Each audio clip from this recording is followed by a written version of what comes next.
back to my film and TV channel. We're all staying safe and well. Another so far. So yeah, I check out a series that I can't binge watch, that you have to watch sometimes 2 episodes a week. Sometimes we start with 2 episodes and have 1 a week.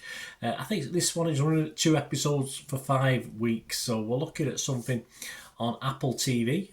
This is called Time Bandits. Yes, if you're a big fan of the original Terry Gilliam film, like I was back in the day, interesting to see this one. Interesting to see, and generally positive reviews on it. I've watched 4 episodes of the 10 so far, so I'll give you a view of what I was thinking as I was going through, and obviously looking at what other people are thinking. Of course, if you don't know too much about it, I'm doing this review on the 1st of August, so all comments and scores are at that date. It's a fantasy adventure created by Jermaine Clement, Ian Morris and Taika Waititi, based on the 1981 film, I feel old now guys, directed by Terry Gilliam.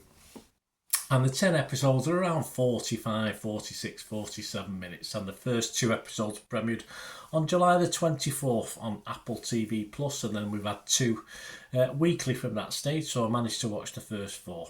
What's it about? Well, the series is described as a comedic journey through time and space with a ragtag group of thieves, played by a smaller gentleman in the first film, the Terry Gilliam film, not so much in this one, and their newest recruit, an 11-year-old history nerd. Yes, so yeah, chance for interesting link-ups with types of series with this one. We'll talk about that. Please, if you are new to the channel, before we go on with this, please press that subscribe and press the bell notifications. I try and do reviews on TV series, reviews on films, information vlogs, lots of different things on the channel. It'd be great to have you on board. And of course, if you do look through the channel, see stuff on my football team as well, Manchester City. So if you know anyone who might be interested, if you're not yourself, guys, give them a push in my direction. But if it's film and TV, there's lots of stuff on the channel, as you can see. We do have memberships open now as well, and we're always welcoming sponsors. But more of that before we finish. So if you stick with me, I've got a little offer as well for you guys. If you're interested in film and TV and movie posters and DVDs, a little offer at the end of this from our current sponsor. So stick with us, guys, when I've done this little review. This stars a wonderful Lisa Kudrow. Yeah, she's all right. She plays Penelope in this. Cal El Tucky's Kevin. Tadhag Murphy's Alto. Roger Jean the Singing Yumba is Widget. Runa Tempty as Bitterlegs. Charlene Yeat as Judy. Rachel House as Fiona. Kira Thompson as Saffron, and lots more in this one. My thoughts, right, the acting. It's not the cream of the acting pool with this lot, in fairness. Certainly the British accents are not the greatest acting school prodigies, including the young lad in this, of course, who...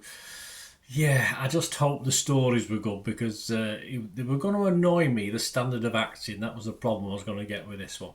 But episode 1, I did a little look at episode 1. I did say, acting aside, there were some nice scenes, and the Stonehenge sequence was entertaining. It is a little bit of dry humour, obviously of that type, if you like. Episode 2, I thought the humour was much better. It's a very family friendly, this. I'm not saying the original wasn't, but obviously it was a bit more adult perhaps. And that's fine for this, so we can watch with your kids, etc. I gave that 6.5. I gave episode 1 a 6. Episode 3, I give a 7 out of 10. I thought it was really finding its feet. Although by episode 4, I scored that one a 6.5, so it gone down a little bit.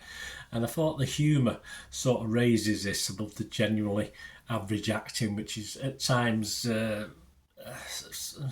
not a great watch, but as I say, the humour within it sort of makes you sort of forget that a little bit. And I think the characters are reasonable, reasonably fun, investable characters, from Lisa Kudrow down, and even the young lad who, as I said, not the greatest actor, but he has his moments of humour. Of course he does. Despite it, I mean, there's especially a place where they end up in the Ice Age, and there's one funny bit. It's just the sort of bouncing off each other is quite funny. A little bit unlike, of course, the original Gilliam version, but still honours it in a way. With the time travel and real people from the past, it does have a slightly horrible histories meets time tunnel meets quantum leap feel to it. This, and that can't be too bad, does it? If you like those sort of those series, and it makes the kids check out a little bit of history as well by finding out about people that are featuring it. all well and good for me. I just thought this was great family entertainment, and it should really have a wide appeal. Some nice CGI mixed in as well, some nice special effects in this, and I think they've spent a few quid on it, you could tell. Some of the early public scores, though, were not great on this. Now, whether they're basing it on watching episode 1 and not being overly impressed, to say with the acting turned me off initially, but the story and the writing sort of started to win me over a little bit. It doesn't always work, of course it doesn't. So, I mean, but I just thought it's a bit of a shame, because I think this grows on you the longer you watch. As I said, I got used to the wooden acting and enjoyed it a lot more. But away from the public, generally critics are liking it anyway, so I'm probably on the side of the critics. Sorry about that, guys, for this one. Rotten Tomatoes, 7 out of 10, 44 critic reviews.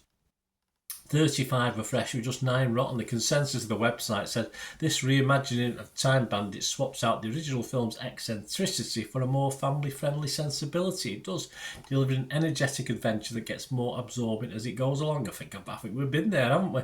Metacritic, yeah, they gave it 66 out of 100, so a good score again based on 26 critics. 14 were positive, 11 were mixed. Yeah, it was a bit probably mixed by episode 1, but by episode 4 I was positive, and just 1 negative.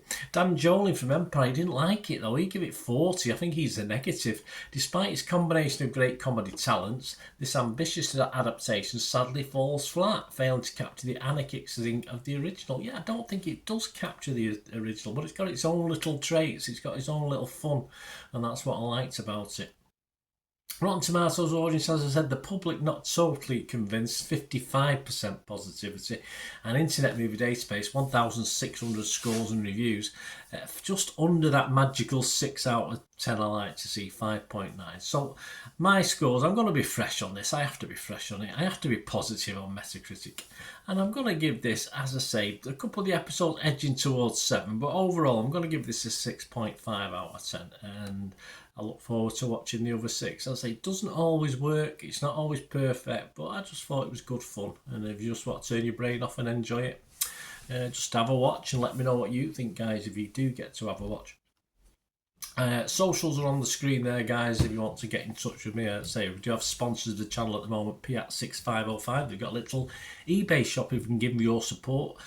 Just copy and paste the link in the description below, or search them out on eBay, Piat6505.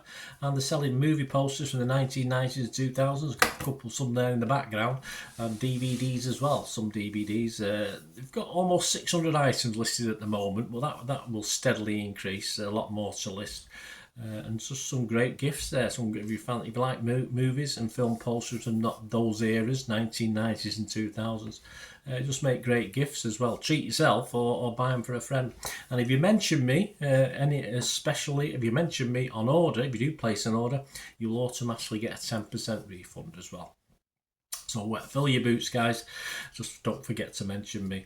And yeah, going forward, if you want to support the channel by being a member, 99p a month, or sponsoring the channel, or other ways, just get in touch with him. We can have a chat and see what we can do with each other. And any problems, just get in touch with me. There we go, guys. Hope you enjoy it. I hope you enjoy this series as I've been enjoying it. It gets beyond the woodenness of the acting. It's interesting. Outside of the UK, do you notice the wooden acting with the British accents? I don't know. You seem to get away with it in things like Game of Thrones because we've got a northern accent, but not so much for me. If we live here, we know what's good and what's not. But let me know anyway if you're outside of the UK and what you think of the acting. Till we meet again, only ever ask one thing, don't I? Please stay safe, everyone. Bye for now.